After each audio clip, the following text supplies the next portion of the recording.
Par rapport au passeport vaccinal, j'ai réfléchi hier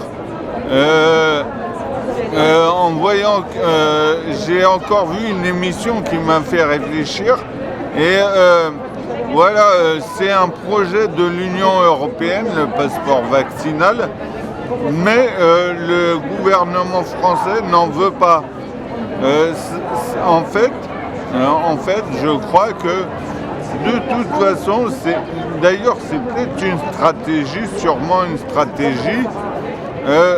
Le gouvernement français fait semblant de rester bien dans ses bottes démocratiques en disant non, on ne forcera pas les gens à se faire vacciner. Mais ils attendent qu'en fait ce soit la population civile d'elle-même qui, sous l'influence des autorités européennes, disent mais non, il faut le passeport vaccinal. Et au bout d'un moment, effectivement, le gouvernement dira écoutez, puisque tout le monde demande le passeport vaccinal, on va en faire un. Moi, j'ai décidé que même après, dans le fameux monde d'après, comme ils disent, j'ai décidé de ne pas me faire vacciner.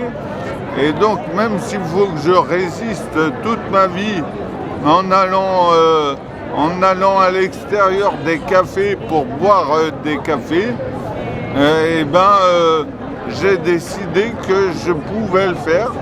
Donc, voilà, je ne me ferai pas vacciner. Et par rapport à ça, c'est une chance que vous me donnez là maintenant, parce que je pensais, par exemple, considérons une maladie bénigne comme le rhume. Voilà, en fait, là, c'est le Covid, c'est pas le rhume, hein. Mais c'est un peu pareil. C'est comme si on vous disait, non, vous risquez d'attraper le rhume quand vous sortez, alors vous sortez plus tant que vous n'êtes pas vacciné. Voilà, je ne peux pas accepter qu'on veuille me vacciner du Covid, alors que c'est peut-être utile, hein, mais je ne peux pas accepter qu'on veuille me vacciner sans me proposer au préalable de prendre des médicaments. Mais quand vous avez le rhume, voilà, qu'est-ce qu'on fait? On vous donne des médicaments. Mais on ne vous dit pas de vous faire vacciner contre le rhume. Donc voilà, c'est ce que j'avais à dire sur le sujet. Moi, le passeport, d'abord, j'y crois pas du tout. Je vois pas comment ça peut fonctionner, un truc comme ça, dans un pays. En tout cas, à Marseille, tout le monde fait ce qu'il veut. Et puis, un passeport, pourquoi faire? Oh, on fait ce qu'on veut, ça m'étonnerait. Regarde, la police est passée tout à l'heure. Elle a verbalisé des jeunes gens qui n'étaient pas masqués. Donc, on ne peut pas faire ce que l'on veut à Marseille. Non, pas toujours. Mais enfin, il y en a beaucoup qui arrivent quand même. Il y a eu 6000 personnes au carnaval. Donc, bon, c'est peut-être une question d'organisation aussi.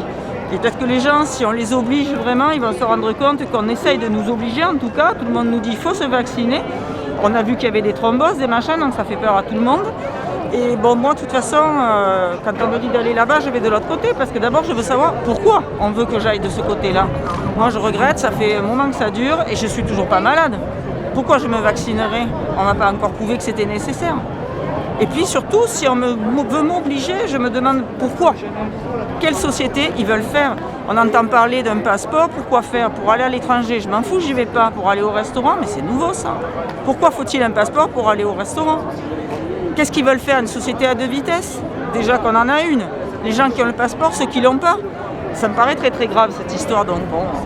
Ceci dit, il faut qu'ils pensent que pendant la Seconde Guerre mondiale, il y avait des tas de papiers, il y a eu beaucoup de faux aussi. S'ils veulent qu'on fasse des faux, on fera des faux. Je suis assez bonne en calligraphie. Bon entendeur, salut.